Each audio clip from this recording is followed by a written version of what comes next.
and was keen on learning more about this ever-evolving industry. So far, she has worked with several local companies in varying communication and marketing roles. Most notably, she was the social media manager for some of Jamaica's largest brands, including Heineken Jamaica, the Ministry of Tourism Jamaica, Magnum Jamaica, and Caribbean and Ray and Nephew Company. In that role, she was able to earn the commendation of the global Heineken team for outstanding proposal for the reinstatement of Heineken's Jamaica local Instagram account, which was then used as a template in a pilot program for local Instagram accounts for other markets in the region. Congratulations, Ms. Smith. Now, her reach was over 15 million users during the UEFA Championships League Global Trophy Tour, with content from Jamaica's local campaign, Champion the Trophy, and manage all online advertising for the campaign using Facebook, Google Ads, which they tell us more about, and local influencers.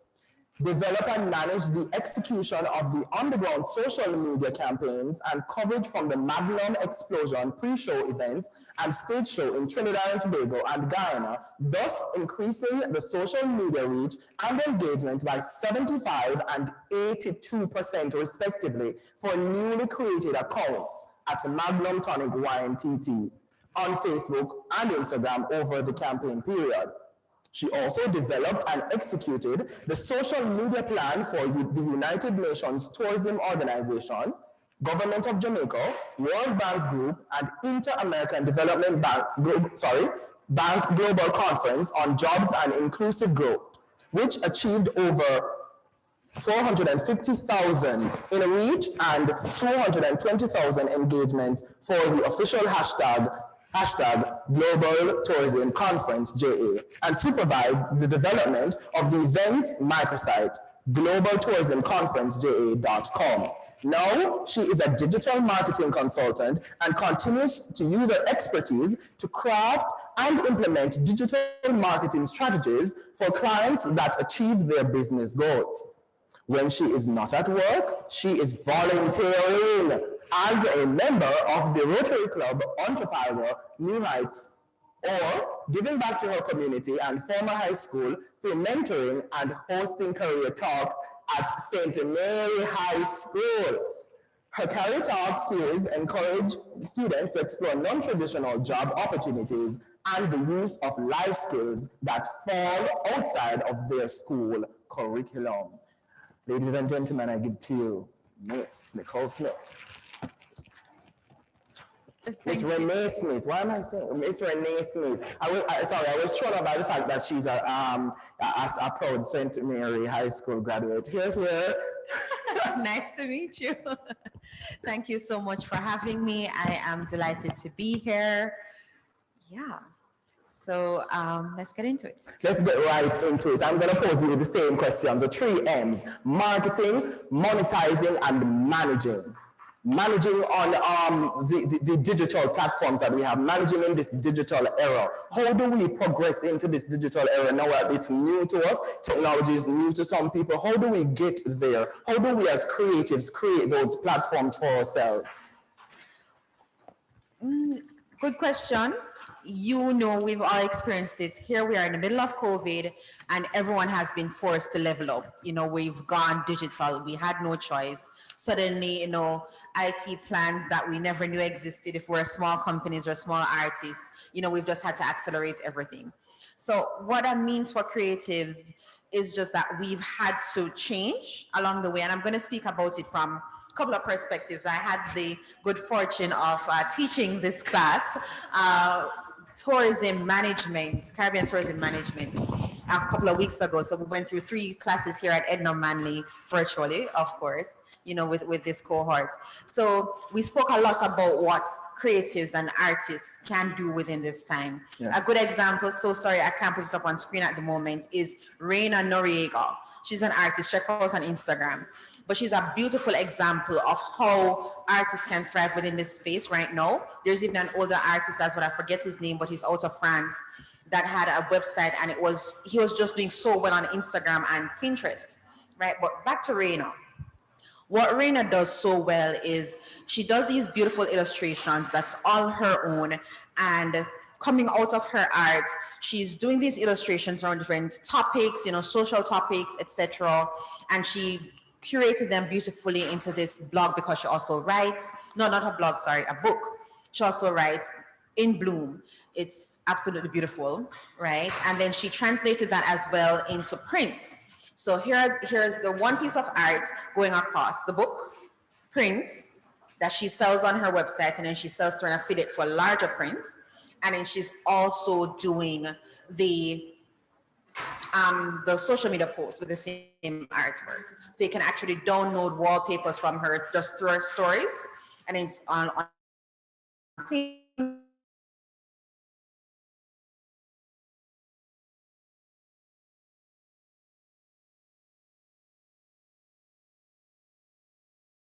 but coming out of that, she also has these talks where she will speak. She did something with USA Magazine the other day. And then she was going through that, or US Magazine, going through that talk. She taught persons, how to do the illustration. She walks them through her process during these talks. And then she's also talking about her art and how she views that. I know she has recently installed this huge, huge artwork in New York, right? That just happened, I think, last month. So here's an example of an artist. She's based in the US doing great things online. And so we start to see that it's not just, our representation. Art is more than the canvas is created on. It can be bigger, and it can be digital, and it can, you can make money for yourself online with your art. So that's how artists, for example, for creative professionals, just Nakira talks so beautifully about how her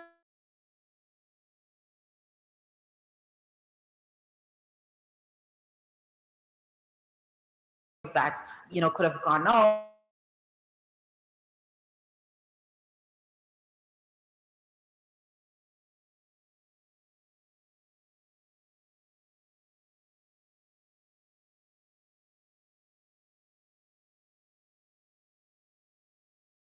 And as a digital marketer, it's just that brands are paying a lot more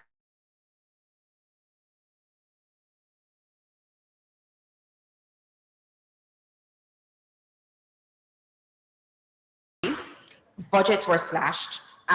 Sales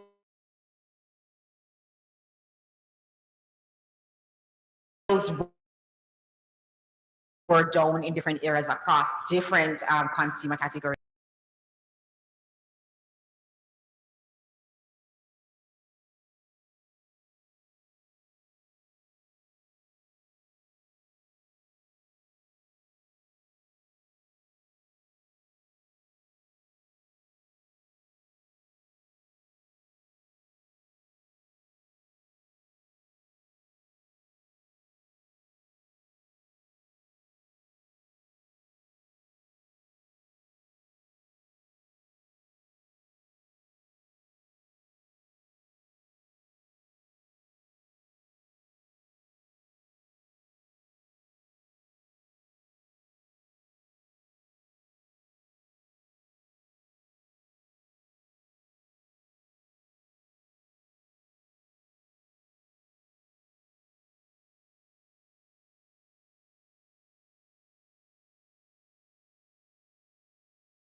Baby products. I currently do not have a child, so it's something like that. So it's really interesting to see how it's shaping up. But now I think COVID and I've been saying this, it's kind of like held up a mirror to our faces, and it's kind of like asked us, who are we, and are we comfortable with who we are. So it's happened to us as individuals, but it has affected consumer behavior because now we're not just buying stuff willy-nilly, and it's not just that we don't know where our next job is coming from if we're one of those that was laid off, etc.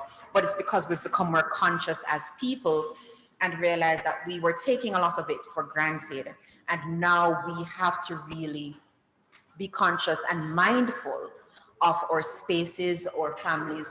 Who and what do we really hold dear, and do we really need to buy everything? So it's affected everything. I think, tourism, the buying, the purchasing, every single industry is being impacted by this change in consumer behavior, and more mindful consumer that we think is going to emerge out of this pandemic.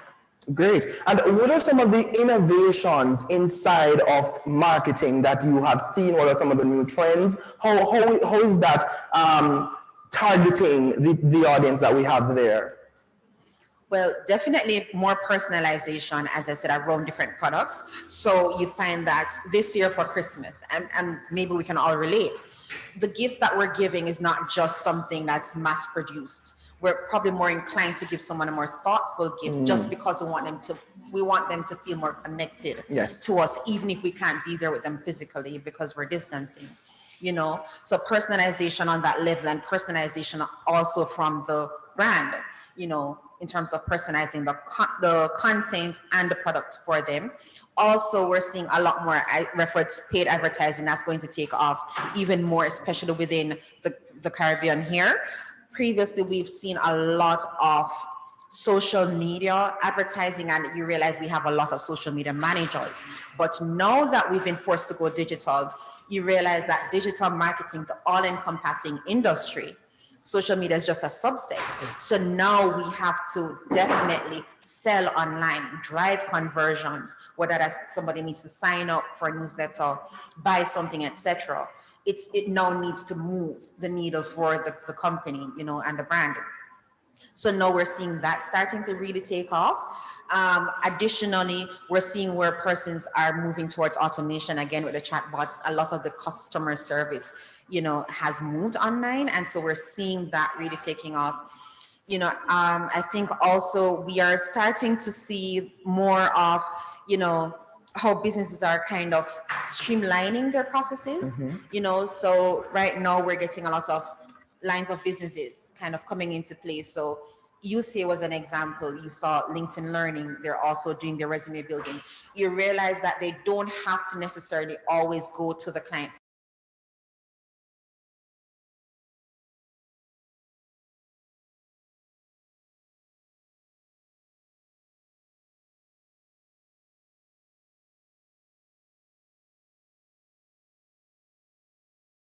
Students and other professionals could benefit from LinkedIn Learning, because he's also encouraging persons to build their degree at this time. So businesses have had to pivot in that way. We're seeing these trends continue into 2021, maybe beyond, because I don't think we're going back, we're stepping back from this digital economy. Thank you so much. And I just want to ask our Zoomers to just go ahead and to share a question if you have it. I'll read it for, yes, here, Ms. Smith. But I want to ask you, as we move forward in this new era, right? And we are learning these tools, and we have these tips on how to market and to strategize. How do we sustain this? How do we sustain this beyond the pandemic? It is something that we will have to sustain. How do we go ahead to sustain it? Because, we can't just throw it behind us now that we know that at the time when COVID, passes, we can't just throw it behind us. So how do we sustain it and make it something that we can, earn from? Well, that's a good question. I think sustenance won't be a problem because it has become a way of life. So it won't necessarily be a challenge to sustain it. What would be the challenge is if the business that we're building is that sustainable. So the online model is good, it's great, it works, it has worked for many people. And so it's really a question of the business. So I referred Reina Noriega, the artist, her business is definitely sustainable. Yes. Can it exist outside of her? Maybe not the creation of new art, but certainly those books the copies will continually be available through her publisher. stuff like that. The prints of her existing work can exist, should she decide to stop painting or illustrating, Yes. right now. We see how that can continue. In terms of digital marketing, that I do, that is definitely sustainable. It's not going anywhere. More and more businesses are realizing that they need to be online, and they need to be online in a meaningful way, so that when they're online, it's not just for show, it's actually driving, sales, and impacting their bottom line in a realistic way. So we will sustain it as long as the businesses are sustainable, and as long as we're consistent. But I don't think consistency in and of itself is going to be a challenge, because it has become so entrenched in our being. I know for me, do I want to go back to just always going to the supermarket, or am I going to stick to getting my food delivered at home? Because that's another thing I don't have to do, and then I could Yes. use that time for maybe some yoga or something more mindful, talking to my family, something like that, because we're all looking at it now as the time we have is so precious, right? We're all impacted by these, passing of our celebrity, or some of our famous celebrities. Chadwick Boseman just passed, and how he passed. In his death, I think he taught us the greatest lesson, because this man was out here doing all of that with stage 4 Yes. cancer. You're starting to look on now like, okay, I've got 2 hands, 2 legs, my 2 ears, everything still works. I'm in good health. So what am I doing? Yes. So if the business itself is sustainable, it will last long beyond COVID. Great. And, and final question, what advice, I don't know if any questions came in, but what advice would you give to the to the managers, right, who are online right now, or Zoomers who are there and they're just yearning to start to do something? What advice would you give to them? Get started. No, just trust me. I say this, and I'm saying this to you, and I'm also saying this to myself, because I do a lot of the work, and it's behind the scenes. There's nobody who wants to sit down for like 5 hours watching me run ads, for like burrito, best dressed chicken, and all these people, right? It's boring. From that perspective, nobody wants to look at me sitting down for 5 hours working on reports, which I have to do every month for different clients. No. But the thing is, how do I actually create these reports? How do I, what's the process involved? How can more persons learn about this ever-growing field, this very, very necessary field? I think that's the biggest part. So the advice to you is get started. Get started where you are with what you have. It sounds crazy, but you really don't need anything fancy. You don't even need a ring light, even though they're so cheap. Get started where you are with what you have, and then let the audience determine what's going to happen. The audience now means anything. So whoever is going to be giving you feedback, whether that's your customers, if you're selling something, whether that's people you're trying to reach online, if it's just, about raising awareness around a particular brand, product, a service that you're offering, get started and let the information, let the feedback inform where you're going. Now be mindful and careful about taking feedback from any and anybody. All right? So for me, I'm a digital marketer. I can't go and take feedback from, let's say, a vendor on the street, rate vendors. But we have to stay in our lanes and be mindful of where we're getting that feedback from. So just be mindful, be careful, but the ideal advice, and as I say, I'm saying this to you as well as myself, get started. Thank you so much, Ms. Smith. Get started. You hear that, Zoomers? Get started. Start putting in place wherever you are at this point. Just get started. Get on, get the ball on. No matter where you are, not if you have a ring light, just get into it. And once you start, you will grow and develop from there. So we have a question here to give away something to our Zoomers, but I'm not gonna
All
right, hello everyone.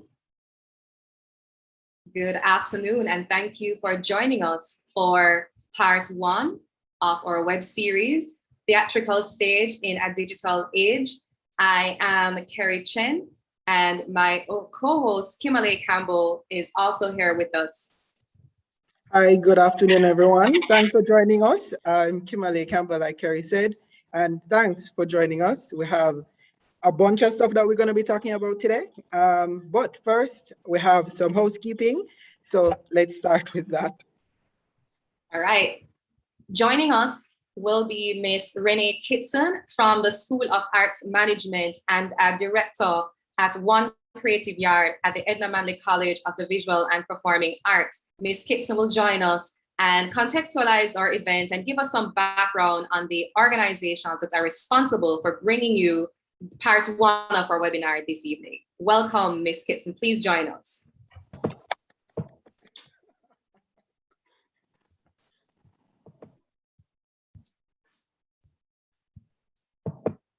Hello. Hi, Miss Kitson. Welcome. Thank you for having me. So, thank you for having me, and I will just be, okay, just give me 1 second.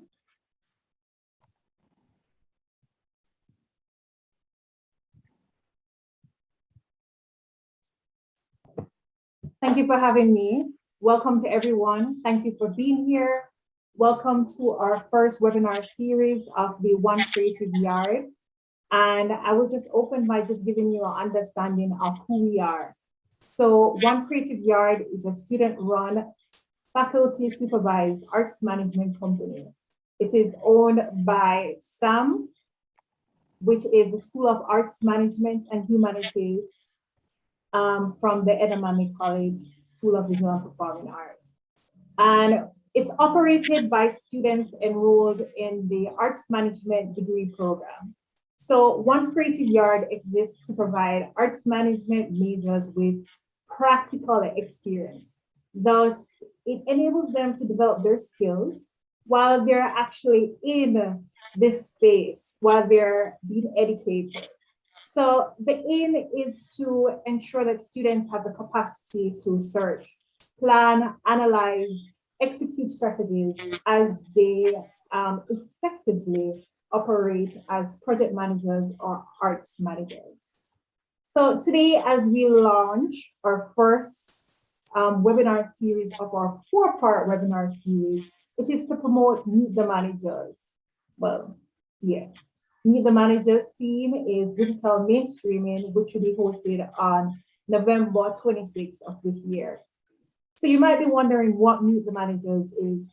It is also a student-run initiative which would enable students to showcase their talents in project management, arts management, and under the broader heading of enabling networking amongst creatives, amongst persons who are being educated, students, along the likes of persons who are practitioners in this space.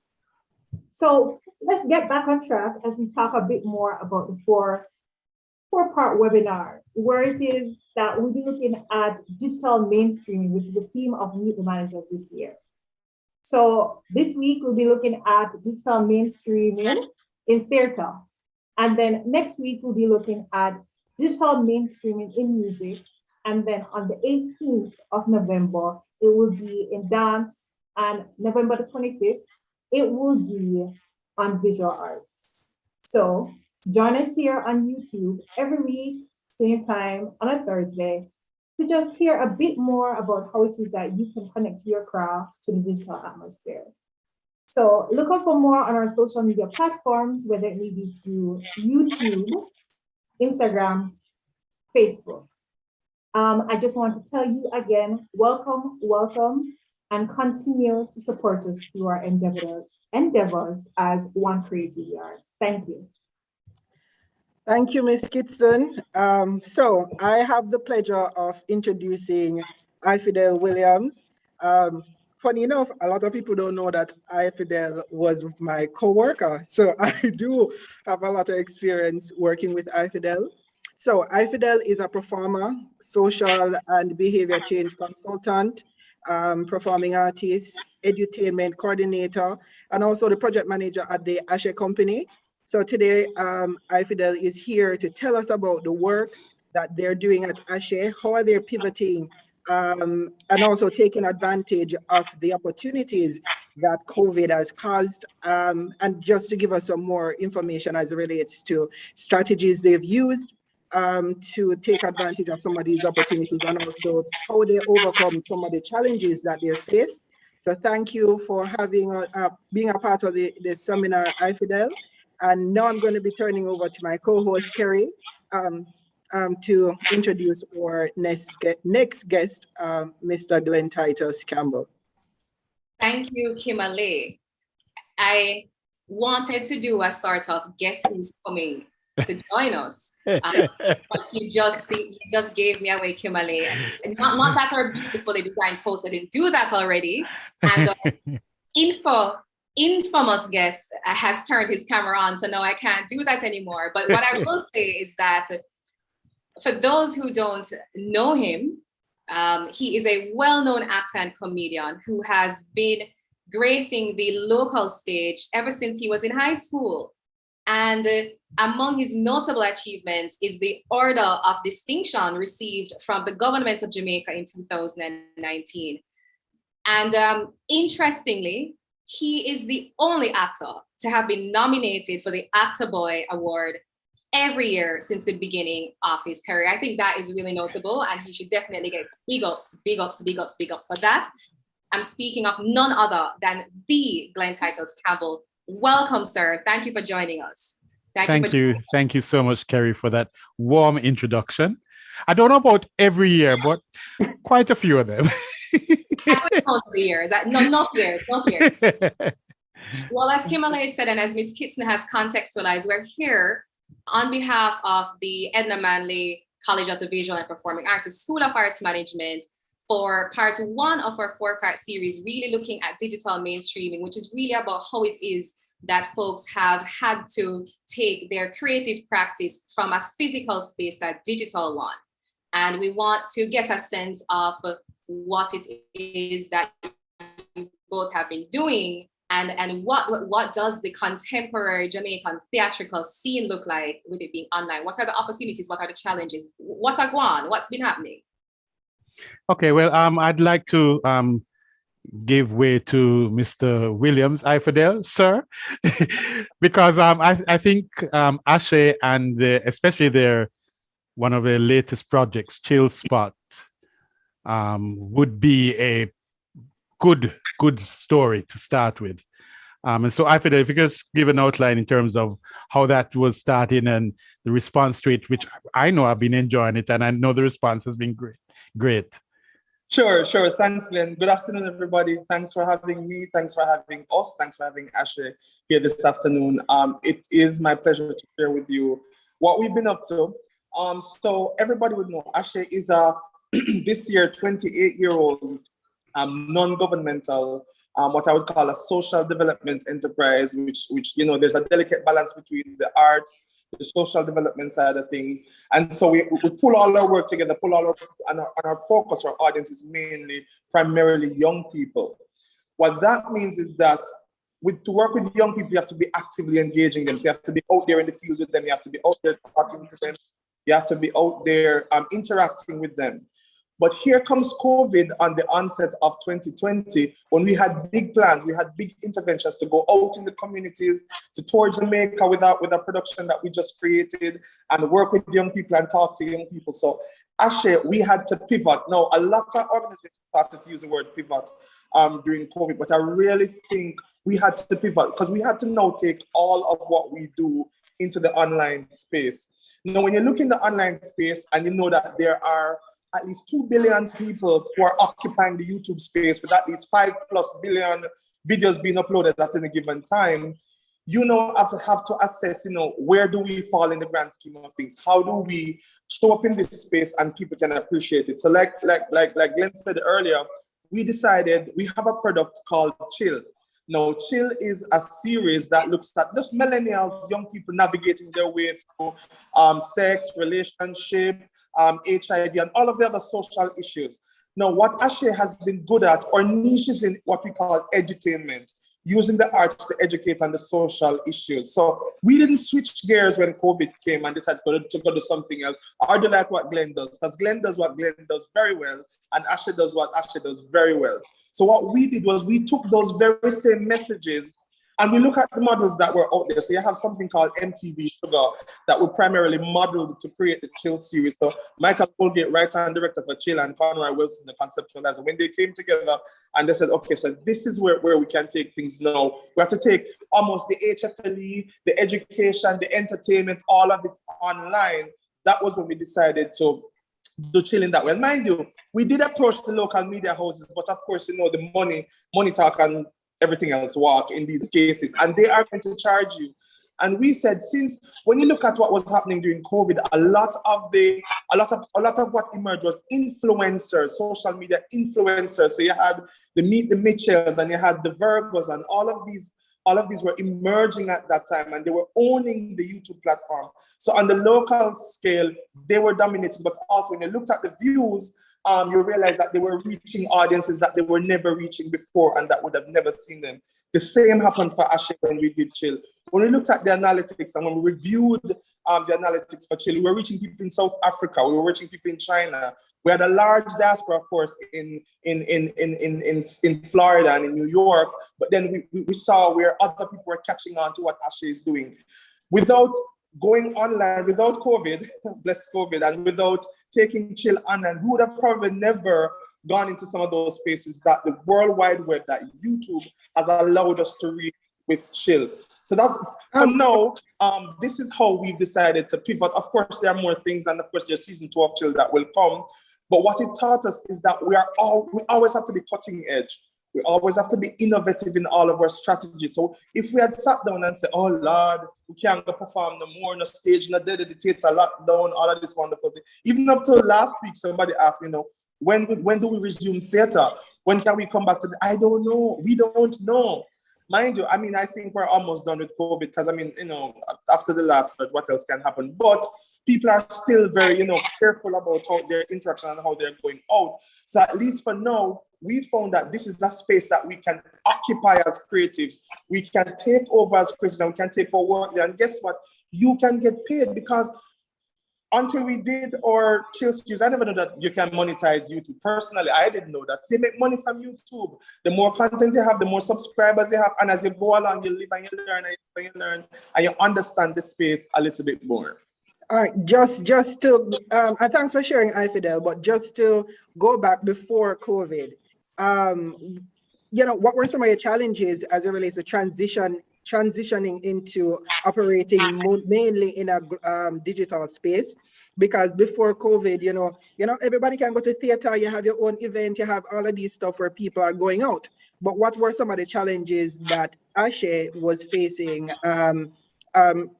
before COVID and the transition going onto YouTube and creating a whole digital footprint with the Instagram page and the Chill series and all of these different programs that you're doing now? So just share the challenges and how you mitigate those. So that's a very important question and a very good question, Kimberly. And it's one that I will answer very carefully because I'm speaking personally, but I'm also speaking on behalf of my company. A lot of companies, first of all, let's establish this. Ashe is the only full-time performing arts company in the English-speaking program, which means we pay performers a monthly salary to do the full-time performing arts, singing, acting, dancing, as a career. So it's not something that you do on the side for us at Ashe. It's actually what you do. It's your job. It's your 9 to 5. It's what you come to every day for work. What that means is that you have to find ways to sustain yourself and to sustain people. You have to pay them when the month end come. For us who are in the theater world, it means opening our own theater. Now, there has been a demand for theater spaces in Kingston from maybe before I was born. There was the ward, we know the ward popped down. We hear that year after year, we're going to work on the ward, we're going to build the ward, we're going to revive the ward. When you go into little theater, we know the inefficiencies of little theater. Little theater needs work. You have to bring in your lights, you have to bring in your proper sound, all of that. Outside of Jambies and Barracks Theatre, I think other people who own their own theatre spaces. And later on, we created a theatre that we call outside the Vibes Theatre. There was a demand for theatre space that did not exist. We cannot afford it as creators. We could not afford the $200 or the $300,000 for a season or whatever it was. And we also had to assess. We're going into the theater to do a season and paying $200,000 per night, then have to pay artists. What do we make as a company? So our strategy from the very beginning was not to have an annual season or running the theater every minute at a time. And thank God, we had our corporate clients who would book us for services, and that's how we get to perform and the stuff like that. So of course, pre-COVID, we relied a lot on our corporate clients, the client who would book us to create an ad, the client who would book us to perform at their graduation, the clients who would book us to come to Florida to perform, to New York to perform. We relied heavily on that. And of course, the support I received from more generous donors, the Global Fund, USAID, that kind of a thing. And so when it was time to transition in the digital space now, we realized that we didn't have all of the information. We didn't have the staff capacity to manage that space because it was new for us. So it required new learning. Of course, we have to equip ourselves with the staff who understood the digital space. So we had to hire in and train and equip our people how to navigate this social space. I think one of the challenges would be to understand the social space and how it works. And everybody was almost pivoting at the same time. So how do you make way for yourself in this pivot where everybody else try to pivot, everybody else try to make some money online, or everybody else try to put themselves out there? So by the time COVID done and everybody start book again, your name is being called. And I think in carving out one of the things that we had to recognize is to know who we are. We had to know what Ashe is, what we do, and understand that we're not doing what everybody else is doing, and everybody else is not doing what we're doing. So if we find our niche and we work with our niche, and we make it perfect. And another challenge that I think we were faced with is to know that we're in the digital space. How do we get people to, take us a little more seriously and say, it's not someone, yes, we're going to jump up and down and flick and dance like you used to the Ashe style, but this is a more grown-up version of Ashe. We're in front of the camera, we're acting, and we're doing an entire 13-part TV series. So it was the initial buy-in from the audience to say, this is the content, because with Jamaicans don't like to talk about the topic. If it's a little rare and a little sus and a little excitement, we run upon it and we love that and we enjoy that. But the minute we have to talk about the topical issues, incest, rape, gender-based violence, HIV, all of those topical issues, sex is still taboo in our culture.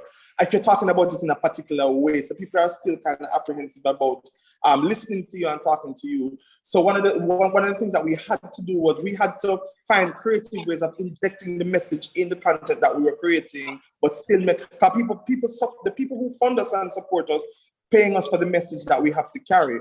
But we still have to show up in the creative space in a palatable way that people don't go, Lord Jesus, them again with this, the HIV story, Lord Jesus, them again with this, blah, blah, blah, blah, blah, blah. We had to tailor it so that when it goes out in the public domain and people accept it in a particular way that we wanted them to accept it. On that point, Mr. Williams, I want to bring Glenn into the conversation now. I'm sure that he can relate to a lot of what you've described. And I just want to hear from Glenn the ways in which Jambase has actually, I don't necessarily use the word pivot, but to tell us exactly what your experience has been. I think we might have, I'm seeing here, maybe our producers can confirm, and I'm thinking that we might have lost Glenn. And talking about pivots, this is one of the things that would never have happened in a real situation. We would never have a panelist and just poof, we don't have them. And so these are some of the ways in which we've had to navigate this new social dispensation. But I feel that until we get Glenn back, there's something that two things I want to kind of tease out from you. Talking about topical issues and having difficult conversations. I know that COVID has taught us that there is always a space for anyone who has a product, and that you can always find an audience for almost anything that you can package and you can share. So in a sense, it seems to me that the gatekeeperism that was very much part and parcel of the pre-COVID creative space is sort of no more, and that we're kind of seeing like a decentralization of, you know, some of the kind of power structures that existed within this creative space. And I would assume that that is really a positive signal for younger creatives, for even some of our students who are watching us. Because like you said, prior to COVID, and you have had a reputable organization for quite some time, but prior to COVID, you had not known that you were able to monetize theatrical productions online, right? So, you know, it seems to me that not to say that we're happy that COVID occurred, but we're happy that something happened that sort of shook up the traditional ways of experiencing theater, of bringing creative products to a larger marketplace. I'm actually seeing that Glenn is back online. It seems that his audio is being connected to us. And so before you respond, Ifidel, because Glenn hasn't had a chance to speak with us yet, I want to actually really bring him into the conversation, because I want to get a sense from him of his experience in that regard.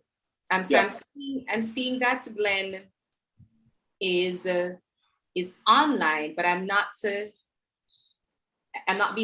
able to interact with him. Perhaps Ifidel, until Glenn is fully here with us in all the ways.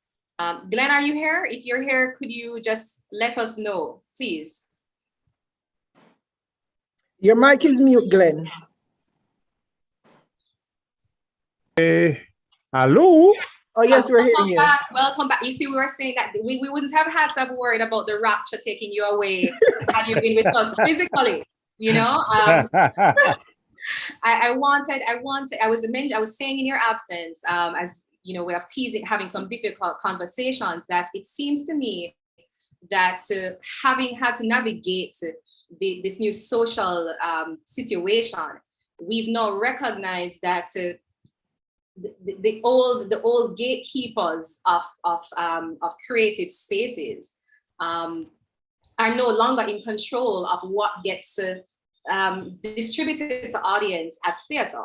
And as Ifidel says, that there are ways in which he, you know, had never even known that he could monetize theatrical products online, and which he has now. I want to get a sense from you, Glenn. What has your experience really been throughout this period with regards to your own company, Jambiz, and just as a theater practitioner, professional? What have you observed? What have you learned?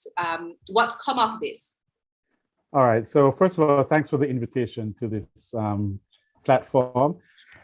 I never in my wildest dreams imagined that, you know, I'd be running from one meeting here in Jamaica and going to another one in UK in another half an hour just by being online in these different meetings. But yeah, that's where how the world is operating now. It's a virtual space, and you know, you can be here, there, and everywhere. And that's one of the things that COVID has taught us. Jambiz, Ifidel mentioned that Ashe has been in existence for 20-something years. Jambiz 2 has been in existence since 1998, to be exact. And our mainstay was theater production. For entertainment, yes, but also we try to educate, entertain, inform, and provoke thought. And so even where we're entertained, we try to be able to issue some sort of moral or social commentary, or address some social issue that people might be overlooking. And so with COVID coming along, we were right in the middle of a current production, Windscreen Posse, which looked at the plight of the street boys, or the kids on the streets at intersections, cleaning windshields and that sort of thing. And it came and it struck us, and we kept our fingers crossed for a couple of months, saying, okay, COVID's soon done, we soon get back on stage. And we're waiting and waiting and waiting until we said, all right, this now go up, you know, so we need to find somewhere else of reaching our audiences. And so we said, let's go online. Now, folks, it's a nice idea, but it doesn't work that easily. All right, especially Ifidel and Ashe, they did the right thing in going the way of YouTube. Jamaicans on a whole, if they have to pay for it, is a problem. And so we ventured to put our product online through a paying chiropractic, a paying platform, and spend money to rent theater space, because for those who don't know, center stage is no more. After 20 years, we had to give up the space. After a year, we just couldn't continue paying a lease for a space that we weren't using. Not earning money, so can't pay the lease, so we had to give up the space. So we had to rent theater space, rent equipment to record, inviting cast and crew, pay them. They hadn't earned for a couple months, so they looked forward to the little payment. But even then, it was still a investment that we didn't make back. And the fact is, the fact that we were coming from, let's say, halfway down the line, because the production was already up and running. So we cast knew the lines, we had costumes, we had the set, but we still had to pay to produce the online version, close to $1 million, if not more. And you don't make it back. You know, that's the sad thing about it. We talk about people online and how you reach audiences. Yes, COVID has allowed us to reach audiences far and wide.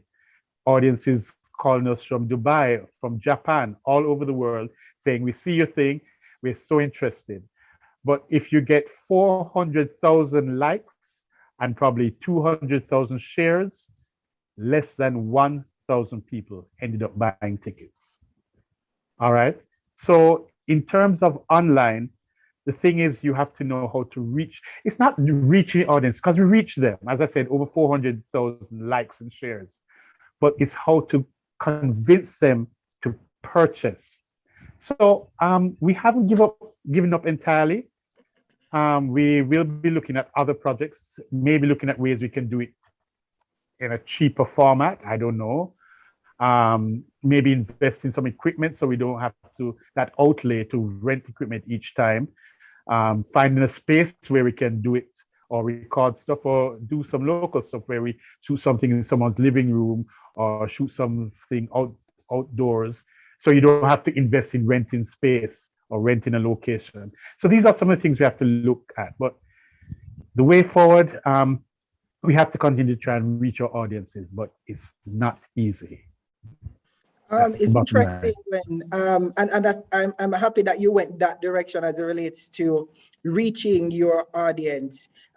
Because comparing to what iFidel shared earlier, they have had success in reaching the target audience and the engagement that they had compared to what you had with having a paid platform. I think earlier this year, there's another production, 876 Roommate.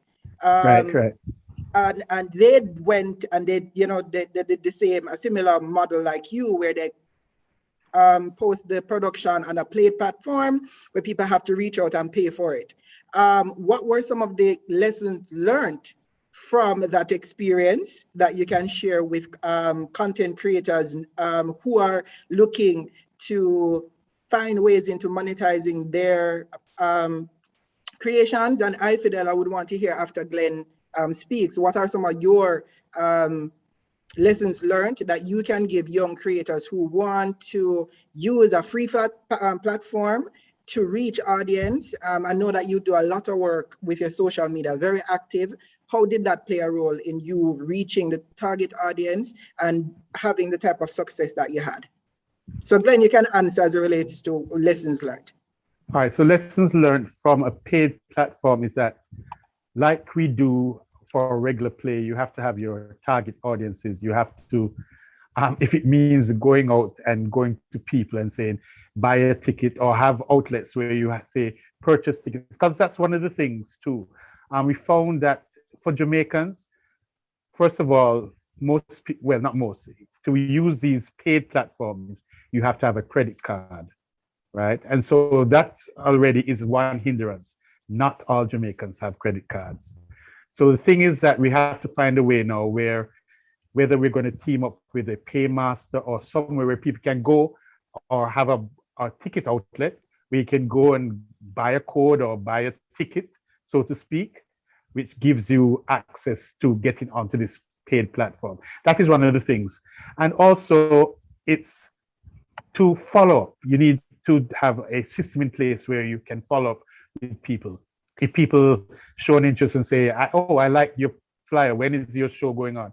Have a database where you can continuously shoot them things. The show is going on, so on. Have you bought your ticket yet? That sort of thing. These are some of the things that we need to do going forward, where we can follow up and really tap in and hold on to the 400,000 people that like the show. If we can get half of them to actually turn up being paying people, then we would have won the battle. Hi, Fidel, and thanks for sharing, Glenn.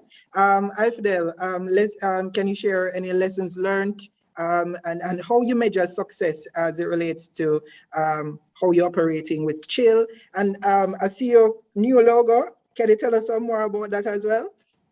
So thank you so much, Kimali, again. So one of the ways how we pivoted and of course expanded our services, which is one of the things I would say is a lesson learned. So one of the things that we had to do with funding that we get, normally we use funding to pay salaries or whatever it is, but we use funding in this regard when COVID came and realized there was another niche that we could, fit in, was to purchase equipment. So under the same Ashe brand, we developed what we call the AOK, which is the Ashe OTT Kingdom. The Ashe OTT Kingdom concept is very simple. We've always thought of ourselves as the Disney of the Caribbean, just because of the magic that Disney creates. And everybody wants to go to Disney. Everybody wants to participate in stuff in Disney. And so so if you realize there's a Jamaican Apple here, because one of our director, Conrad Wilson, he loves Apple products. And one of the things that he said to us about Apple products, they're always innovative. Right now, they are iPhone 13. And so there's always something new that is being created. And our iPhone store is always filled with people going in and out. And that was the kind of thing that we wanted to create. And then COVID gave us the perfect opportunity. So now we're offering live streaming services. We're offering, in fact, just during the course of 2022, now we've hired at least probably 10 new staff just to kind of support all of what we're doing, the work that we have to carry out. One of the lessons we have to learn is that we had to build capacity. We had to build capacity of our staff. We had to build capacity for ourselves as an organization, and we had to build capacity to understand this new global accessible space. Because, like we said earlier, the barriers were no longer there. The barriers for entry were no longer there. We could provide a space for people all over the world to now see what Ashe is doing, and also, in cases, pay for it. I remember doing our first Zoom wedding last year in July, and I was like, wow, this was really, really possible. When a client of ours called and said, hey, I was supposed to get married in Jamaica in May, but COVID came and they put it off, but you had already paid money. Hey, I want to go ahead with this. So we surely make it happen for you. And so one of the things that we've had to learn is to make ourselves that all-inclusive suite. So when somebody calls and says, I want a performance, and I want this, we can package every single thing that you would want as a client and sell that to you. So that was one of the biggest learnings for us, to improve ourselves, to build capacity, and to just show up in this new world. Because trust me, the world is not going to anything like it was before. A lot of people are going to be asking for stuff like this. One of the things that we also do is that we run a social development program called the Tabs Project. And Instagram Lives became a thing during the COVID pandemic. So we also entered into the interactive space on Instagram and started our own Monday night Instagram Live, just to talk about the same issues that we talk about, the same social issues: sex, reproductive health, career, lifestyle, all that wonderful stuff. And in learning, we realized that we could segment our audience, because we could see women between the ages of 35 to 50, they like this from us. Young men between the ages of 18 to 24, this is what they like to see from us. So we were able to now tailor, produce content for the specific audiences because of what they were clicking. So we measured all of the on-clicks, all of the on-gauge, all of what was shared online, and all of what people were kind of navigating themselves and looking through and talking through. And no, I could say, after a year and a half of COVID, we're able to say, okay, this audience we can do this for, this audience we can do this for. For Christmas, this is what we can do, because Christmas is family time, so let's focus our efforts here. We still have an academy with children who are learning the performing arts and acting, singing, dancing. And so there's also that space that we have to decide how we want to show up in this era. Do we have Zoom dance classes? Do we offer Zoom music classes? All of what it is that we have to do, we had to now reconfigure our structure and to meet the demand now of this new virtual space. And on that note, I want to just ask a wrap-up question, really, just kind of bringing in some of what Glenn had shared and some of what you shared. So it seems to me that contemporary Jamaican theatre, which has had to pivot, so to speak, within this COVID era, has been forced to, in a way, to kind of level up. Because going back to what Glenn has said, it's not just about taking the same kinds of content that you are creating for an in-person audience and just putting it on a digital platform. I feel what you're describing is that you've literally had to do some market research, do market segmentation. You've pretty much created what is almost like a new company to cater to these digital needs.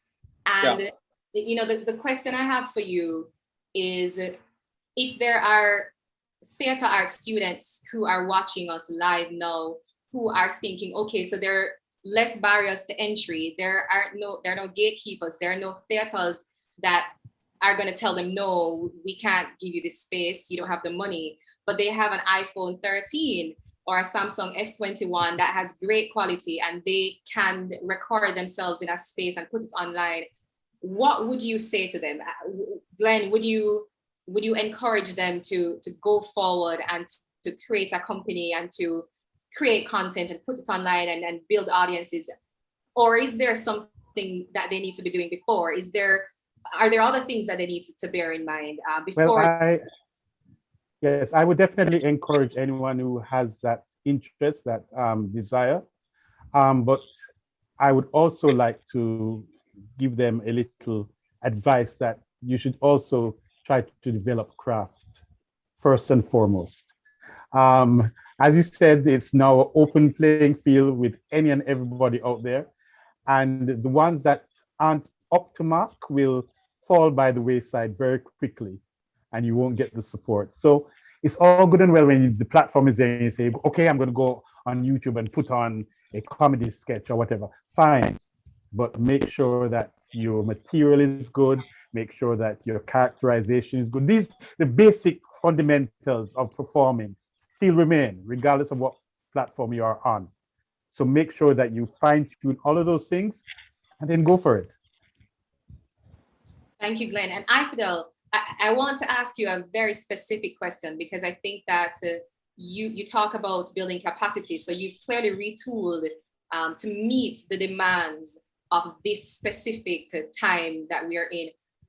How would you recommend that whether young, emerging, or already established theater practitioners who are looking to leverage the power of virtual platforms, how can they monetize the virtual space? So you can't collect physical, paper money, and how do they make money online? So one of the things that I think we've had to learn is that we just need to start. So start where you are with what you have. I would also say it's not that serious. You know what I mean? A lot of people tell you, the vloggers will tell you, the Quiet Perrys, the Rush Cam, the Meet the Mitchell, they just took their iPhones and went like this, good morning to you, and how do you do? Good morning. And people started to buy into that. So if you start where you are with what you have, and then as you go through the social space, let me tell you, every day there's all of the social spaces that now start offer money. Because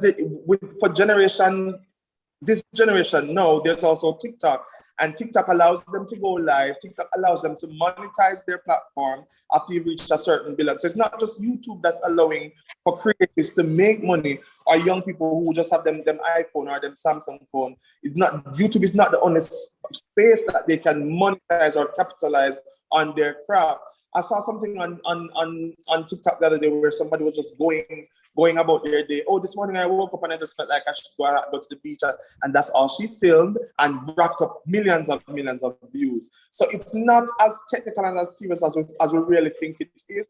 And as creators, we tend to stay in our heads a lot of the time. And I wonder if this is perfect. Put it out anyway. Put it out, and then, but there's the next thing that you have to do: get feedback. You have to take the feedback, and the more you get the feedback, you do your research, and you understand the space a little more. You keep developing on that craft, and you keep on building and building until you know it. You are the next YouTube sensation, or you have this piece of content online that mainstream media says, "Hey, bring this to our space and let us help you get the algorithm up and help you get the numbers in, so you can now take this to Netflix or take this to one of the other streaming sites, so you can even make more money from it." Because one of the things that I think creatives need to start thinking, yes, there is the YouTube space, but there's also there's Amazon, there's Netflix, and if we in the Caribbean start to unite and create content that we rival Hollywood and Bollywood and some of those films from South Africa and Asia, that kind of thing, then we are going to be a force to reckon with. So there is a space for all of our young creatives. We need to take up some more of that space. We need to put our ideas, take the thoughts on our ideas out of our head and put them on the camera, but edit it and post it and get feedback on it. Let people say, tweet this, tweet that, make a friend them judge, make a friend them talk about it, and this wonderful thing, and we're going to see how much we can conquer this social space. We have to use the time, because COVID a wrap up now. COVID a wrap up, use the time, and we have to jump out there, we have to get out. That COVID is wrapping up, right? I mean, it's interesting. I mean, I feel like this conversation could go on forever. But what I'm getting from a lot of the stuff that we've been talking about is knowing our audience, knowing your audience and creating valuable content that, just like Ifidel mentioned, just create content, because you don't know the value of the content until people provide you with feedback.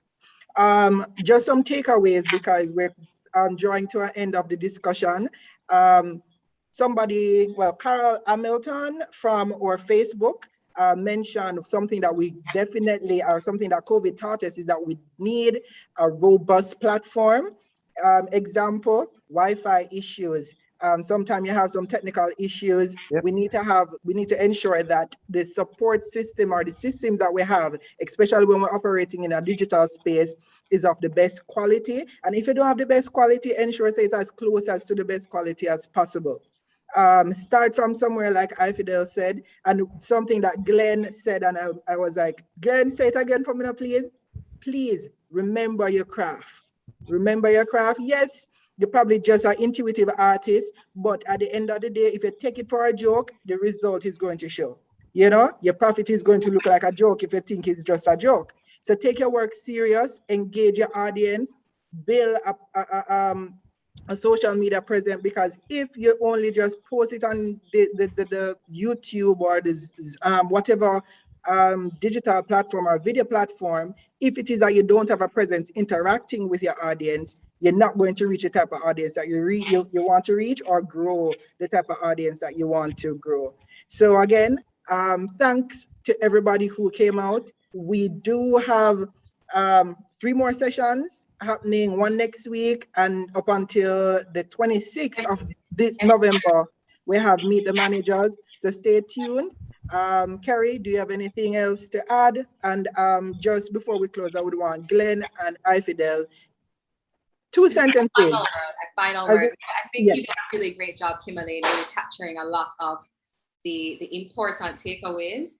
And I'm actually happy that I think we had a great blend. I think Ifidel is well positioned to speak to the opportunities. And I think that so too, Glenn, you know, and what I really loved is the way in which we got a sense from both of you how dynamic and multifaceted the new or the theater of the future is really going to be, because we see where you have to have an integrated management approach to it. Yep. You definitely have to do some market research. You have to do market segmentation. You have to do some data analysis in order to be able to identify what is working and where you might need to improve.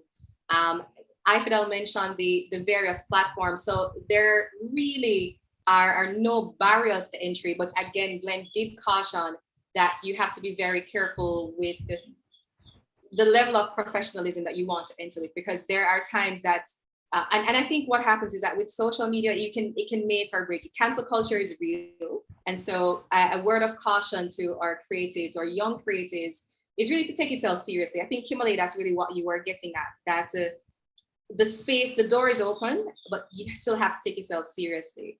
And again, Meet the Managers is our ultimate creative networking event.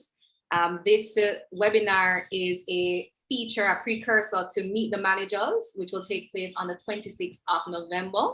So you can stay tuned for that, and creatives can come and interact with the creative professionals and ask questions and network to see what's happening in our contemporary creative space. So Kimberly, over to you.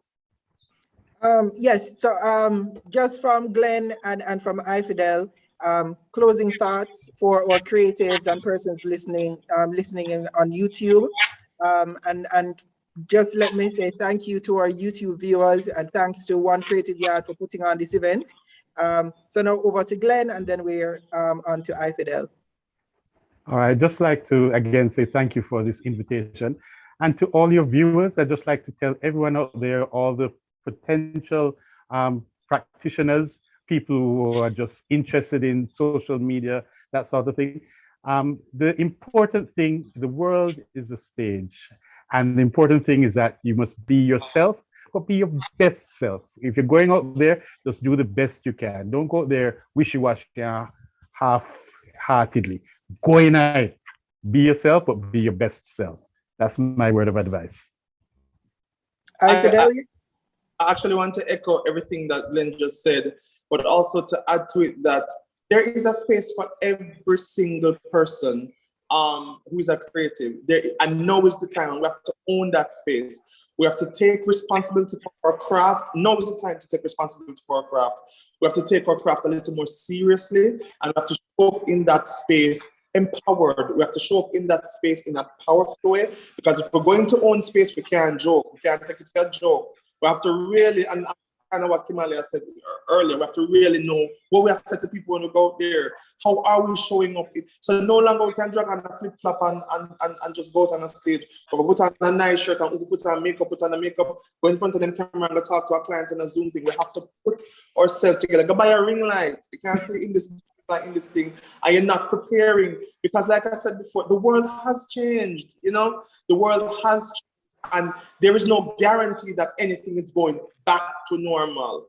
Things have changed, and we as practitioners, we must change with the time. Thank you so much, guys, for having me. Thank you so much for allowing me to share with you this afternoon, and I wish you guys all the best. Thank you to both of you for joining us, and we hope that you will become friends of One Creative Yard and the School of Arts Management and the Edna Manley College of the Visual and Performing Arts. We hope to see you again. Thank you so much. Thank you to our viewers. I'm just echoing Kimberly's thank you, because we're so grateful, because these conversations are important.